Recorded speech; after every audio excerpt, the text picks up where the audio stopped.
Hello, ladies. Welcome.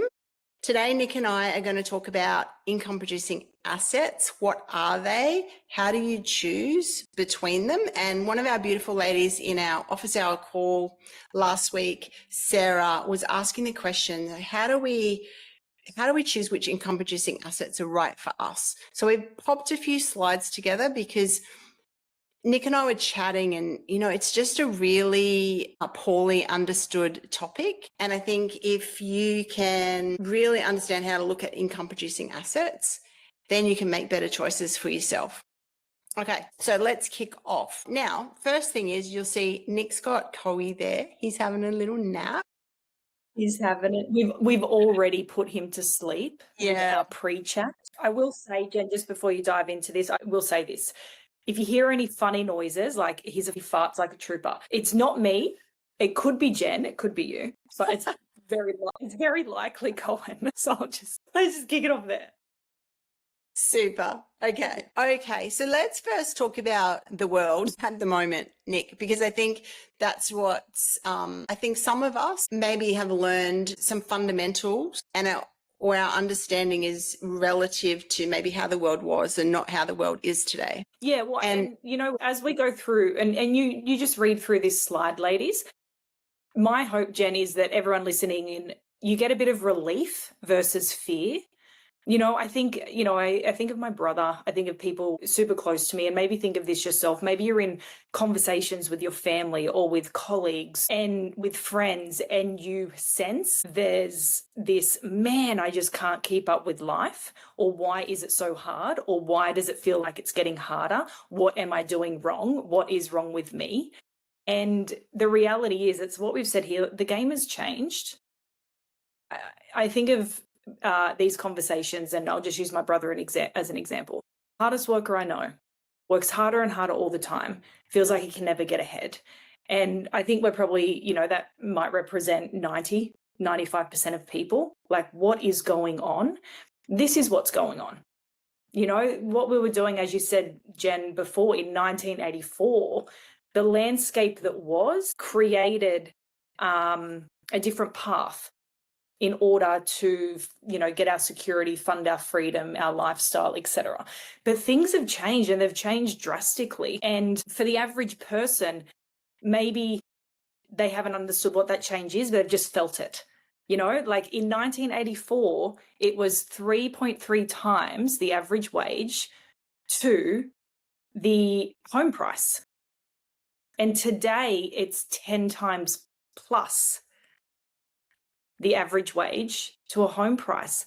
And that's being conservative. I know in some areas it's actually 12 and 13 times, but that's fact. So I think what you're saying, Jen, it's exactly that. It's like, hey, the game's changed, but are we doing things that we were doing 30 years ago and wondering why it feels so hard? And that's why income producing assets are so important, because it's like what we've said here, and we chat with women all the time, even in our program. One of our first questions is, how many income producing assets do you have outside of you? Because most people are their own income producing asset. I know I was for a long time, but it's so risky, right? Because if our income is reliant purely on us, and we're the machine and we're the asset and we're the thing going to work, like, what happens when we break? What happens when we need a break? And that's going to happen. And so what we're teaching Women to Wealth is, hey, ladies, how do we build and buy income producing assets around us like a fortress to protect us and provide for us and give us security and move us towards freedom, but income producing assets where it's not just us, because that one's risky. Yeah. And once we realize that if we're our only income producing asset and the only thing we're selling is our time, that's limited, because there's only so much we can sell our time for, depending on what area of work we've chosen and what area we've chosen to sell our time. And there's only so many hours in the day.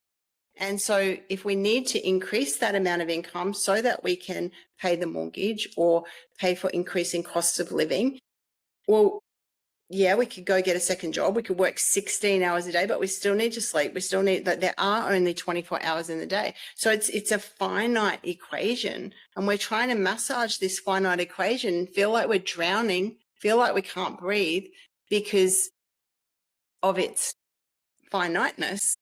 And so it is, and the amazing thing is this conversation is not all doom and gloom, right? This conversation is not like, oh my gosh, the world sucks. It was so much easier back in 1960, but sad for us, it's not 1960 anymore. This is not the conversation. The conversation is because of this, because of the internet, because of AI, because of all of these tools that we have sitting right here that any of us can grasp, we can change this situation really quickly and really radically. We don't have to trade our time. Like in 1960, there probably weren't a lot of other options, but now we do have a lot of other options. It's just what glasses do we have on? Are we even able to see the options and the opportunities that are right in front of us? And to be able to have the right glasses on, we need to understand some basic fundamentals and basic principles so that when we look at the world, we see what's actually right in front of us. And so this is the cash flow quadrant. It's probably my favorite thing to talk about because it's the thing that completely changed my life. So Nick and I talk about this all of the time in all of our programs because it's just it's the fundamental. When you understand this slide, the way you look at everything changes. The decisions that you make change. Okay, so everyone should read this book. If you haven't read, my kids are reading this book in school at the moment. They don't go to a traditional school. They do their schooling online. Robert Kiyosaki, The Cash Flow Quadrant, and Rich Dad, Poor Dad, 2 books I would really recommend. It's actually a board game you can get called The Cash Flow Quadrant, which is awesome as well. And what he talks about is that this quadrant there's a left-hand side where it says employee and self-employed, and there's a right-hand side where it says business owner and investor. Now, when I learned this, I couldn't unsee it. So I was a physiotherapist. I went to school, went to uni, got a good job as a physiotherapist, and I was working for the government, working at a hospital as an employee. And then I read this book. I picked this book up at the airport one day, and he talked about on the left-hand side of the quadrant where our employees and self-employed sits 5% of the wealth shared between 95% of the population. On the right-hand side of the quadrant sits 95% of the wealth shared between 5% of the population. So as soon as you know that, where do you need to be? And back in 1960 or even 1984, you could create a good quality life being on the left-hand side of the quadrant. And this is what we mean when we say the game has changed. You just have to look around. Most houses have 2 people working full-time, sometimes a third job thrown in there as well, and they still can't get ahead because trading our time for money can't get us where we need to be, which is owning the shelter, owning the car, and having some money left over to fund the future. The game has changed. So it's become even more imperative to learn how to get on the right-hand side of the quadrant. So the good news here is everything is learnable, everything is figure-outable. And I really want to remind you of that because a lot of ladies who come into a program have forgotten that. They've forgotten the capacity of their big brain. They've forgotten their capability. You know, we all finish school and it's just a conversation. Oh, what are you going to be when you grow up? I don't know what I want to be. And we all just make a choice, right? We choose a path. We might go, I wanted to be a checkout chick. I think you wanted to be a checkout chick too, Nick. Do I remember that? It was my absolute dream. And I didn't reach it, but that's okay. So we aspire to something and it's like at some point in our life, we stop aspiring to the next thing and we just go, oh, well, I just chose that. And we forget that we can change, we can learn, we can choose a new direction. Yeah. And so on the left-hand side of the quadrant, we are our only income producing asset. So I went from being an employee, working for someone else, kind of got sick of that after a while, got sick of the limitations, got sick of being told when I could have a holiday, got sick of being told when I had to be on call, all of that sort of stuff. I was like, I'm going to start my own physio practice. Well, I was earning more money, but I was working 14 hours a day, 7 days a week for myself. And I realized when I had a major life event happen and I had to shut my physio practice down, that now I had no income. because either income producing asset couldn't bring in the income. So risky business, and we're taught that it's the safe thing. We're taught, and it feels safer because we know every Monday the paycheck comes. Every Monday there's another paycheck. Every Monday there's another paycheck. And we just turn up and do the same thing. But what if something happens to us, the income producing asset, who is selling our time for money? What if we can't sell our time for money, or our partner? What if suddenly the income coming into the household is halved? How do we pay the mortgage? How do we pay for the car lease? How do we pay for the increase $13 a dozen eggs? How do we cope? So we need to get over onto this right-hand side of the quadrant where we own a business, or we invest, we use our money to buy something, and that money is making money without us. And that's where the wealthy people play. They play the game on the right-hand side of the quadrant. So once you know that, don't you want to learn how to play the game on the right-hand side of the quadrant? Right. Yeah. Jen, I'll just say on this as we move on, I just want to share a couple of the key things that I know were just massive for me. And I think it can help as well as you do this, because you can read about it in the book, which was my first step. You read about it, but then you got to practice this, like moving through the quadrant, maximizing each part of the quadrant. Because as you said, when we understand something and we start to learn about it, then when we practice it, then we really know it. And the first thing I'll say is this: the biggest lesson, not attaching time and money. And 95% of people, we attach time with money, as in 1 hour in, 1 hour out. If I put an hour in, I should get paid for that hour. And it's literally limiting because we're capped. There's only so many hours we can put in. But that way of thinking is what is limiting. So when you understand this, I think the biggest lesson that I was taught and that I experienced was I never attach my time and money anymore, ever. They're decoupled.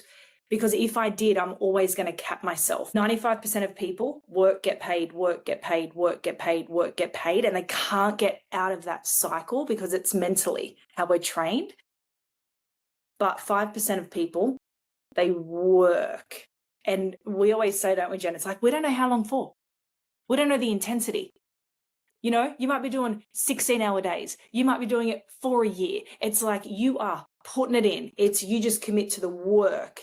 But then get paid, get paid, get paid, get paid. That's the shift, is going from that. Because I know for me, and I know you're the same, Jen, we always say this, the grandmother of all money goals is having control of your time, buying back your time, like being with those that you love, having moments of where you're just present, where you're not having to answer to someone else, where you can go and do the work that you love with people that you love on projects that you love. Like, that's ultimate. And as we said, this isn't a doom and gloom thing, because we know it's possible. Like, this is what Jen and I have created. And we know that it's fundamentally from understanding this and really moving towards this is understanding, hey, I've got to detach time and money, because as long as we stay in that trade-off, well, there's only so much that we can get, right? We're going to be capped. And often it's the way we're thinking about it that caps us, and it keeps us on this left side of the quadrant. Just to go back to that slide really quick, I just want to share a couple of little stories that might help it to make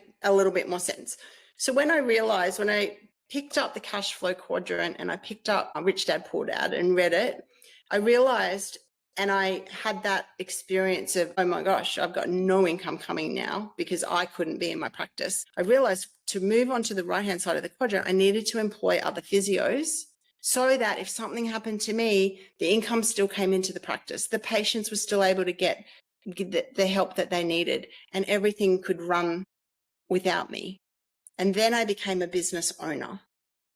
Okay, so there was that. And then I was so fortunate when I was a little girl to grow up on a farm. And I just want to explain this because I think it helps it really make sense. And my mum and dad, it was a cattle farm, but dad used to grow some crops as well. And he used to like to grow peanuts. And so every Christmas holidays, which in Australia is in the heat of summer, we have 6 weeks of school holidays. While all of our friends went to the beach, my brother and I had to stay home and walk up and down the rows of peanuts, chipping the weeds out. And mum and dad did it too. And mum and dad so generously paid us 50 cents an hour. And even then, like, yes, it was a long time ago. I guess it was 40 years ago, right? even then, that was a really shitty deal. 50 cents an hour sounds like a absolute pittance now, but it was a pittance then. We were allowed to save up our 50 cents, and when we had $100, took us to the cattle sale and allowed us to buy a calf that had just been weaned from its mother. And I remember my first calf that I bought was a Bradford heifer. I called her April, and she came home and she grew into a cow and she had a baby, and his name was Jacko. And when he was ready to be weaned, I sold him and I was able to buy 3 more. And then, so by the time I went to university, I had 18 cows, and I was able to use that to help pay my way through university. But what I learned was the most valuable lesson of all, which I didn't realize until I read Rich Dad, Poor Dad and the Cash Flow Quadrant. I didn't realize what the lesson actually was. And it's really important to trade our time for money so that we can build up the capital to invest in something. Because without trading our time for money, how will we build up the capital? Unless Nick, her background, I think her mum and dad always had businesses. And so Nick really early stepped into it. I don't think either of us have had a job since we were about 23. We onto the right-hand side of the quadrant really early. I stepped onto it because I learned had an oh shit moment. No income coming into my practice, better employ some other physios. So I jumped across into the right hand through necessity, really. But I realized it was so much more fun making money watching my cows eat grass and have babies than walk up and down the road chipping peanuts. And it was so much more effective because while they ate grass and had babies, I was doing something else. When I was chipping peanuts, I was chipping peanuts. I had to be right there doing that. And so the cows gave me my time back. So they made money, they grew into money and gave me my time back. And that's really what this is all about. How do you get back your time so that you can do whatever you want with it and still have money and more money coming in? Because there wasn't a limit on how many cows that I could have, but there was a limit on how many hours a day I could chip the peanuts. Yep. And Jen, what I want every woman to pick up there with what you're sharing, because we always say this isn't about going, people say JOB, just over broke. Stop that language. We have relationships with these words. Some we make wrong, some we make like we're not good enough to be a business owner or investor or smart enough or whatever it is. But all of these are valuable if they're used correctly. Like, as you said, Jen, you went straight over to the right-hand side of the quadrant, went to the bank, got a $200,000 loan, put it on the line, went to work. I slowly moved over. Being an employee was valuable, pulling the skills from that role of what I needed to then move into self-employed, to then go, there's still more to learn to actually be a business owner and leverage. But it's not about making any of them wrong. It's about using them really wisely and using them as launch pads for yourself to be able to buy more or build more income producing assets. So don't make yourself wrong. The key here is going, how do I utilize each of these? Am I underutilizing where I am? And where do I need to move to next as well? Awesome. Okay, so where do I put my resources?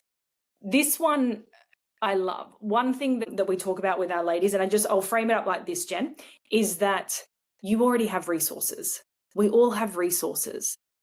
And we have different amounts. Like, I always picture these as buckets. We call these your 5 resource buckets. We all have time. We all have money. We all have skills. We all have a network. We all have energy. But are they running at different levels? Are some overflowing? Are some completely leaking? Are some getting down to empty? Yeah, they are. The ultimate game is, how do we overflow all of them? But looking at when we zoom out and we go, hold on, so these are the 5 resources, and how we use them can help us move ourselves forward. They can help us invest in income producing assets. They can help us build a business. They can help us move towards our goals. Often we're just using them wrong because we're not seeing them for what they are. So the question isn't always, it doesn't end at just what resources do you have. It's how resourceful are you using them, right? Because some women, you might be listening to this and going, man, my time bucket, it is so close to dry that I don't have time to go and build a business. But you know what? I got a heap of cash that's just sitting here from work that I've done. But what do I do with it? And then another woman sitting there going, man, I wish I had that cash runway. I've got some time up my sleeve. I've got probably another 10, 15 hours that I could do something with rather than sit wondering what to do. But I got no cash to buy something, to start something. So guess what? They're going to use their resources in different ways. And this is why we always say, like, your circumstances matter. You matter when it comes to all of these resources. And when we understand and look at them differently, it's like everything, when we look at them differently, we make different decisions around them, right? We can choose how we spend them, what we put them towards. Because remember, the grandmother of all goals is, how do I buy my time back? Well, every asset is built from using all of these resources. So for example, skills, right? We all have skills. People are hired for their skills. They're not hired because they can show up at 9 and can leave at 5, which is now turned into 6 and 7. They're hired because someone sees value in them. So you have value to add. But if we take the resource of skill and go, I'm just going to sell it through the container of time, even though I'm hired for my skill, remember, we're capped. You'll only get paid for so many hours that you do. But we could take that same resource, package it up and sell it in a different way that is uncapped. It's the same resource, but it's used differently, right? The skill and the time. So we zoom out and we go, where are your buckets of resources? Which one do you need to fill ASAP? Because some people need to fill the money one. Like, if shit hit and you're one bad bill away from a really bad situation, you're not looking at, I don't know, the next passion project you want to work on. You're looking at, okay, well, how do I mix my time and my skills and my network and my energy to go fill the money bucket fast? Like, that would be the first step, right? Because then we can move on to that next step. So it's just understanding that we all have resources. We have different amounts of resources, but are we being resourceful? Are we looking at them, and can we look at them in a different way to use them a whole lot better? And the other thing to add in there is, we thinking about how to optimize or fill up those buckets, because sometimes we're letting one bucket run really low, and that's impacting our decisions and our choices, and therefore impacting all of the other buckets. So for example, if we're tired all the time, if our energy bucket's low, and maybe it's because we haven't optimized our diet, we're not eating the right things, or maybe we're not sleeping, which is probably due to not eating the right things. Little hint there. But if we're, you know what it feels like when you're tired, or you feel like you kind of got a hangover, your network, which is your relationships, suffer because you get short with people, you get irritable, you don't have the energy to make the effort.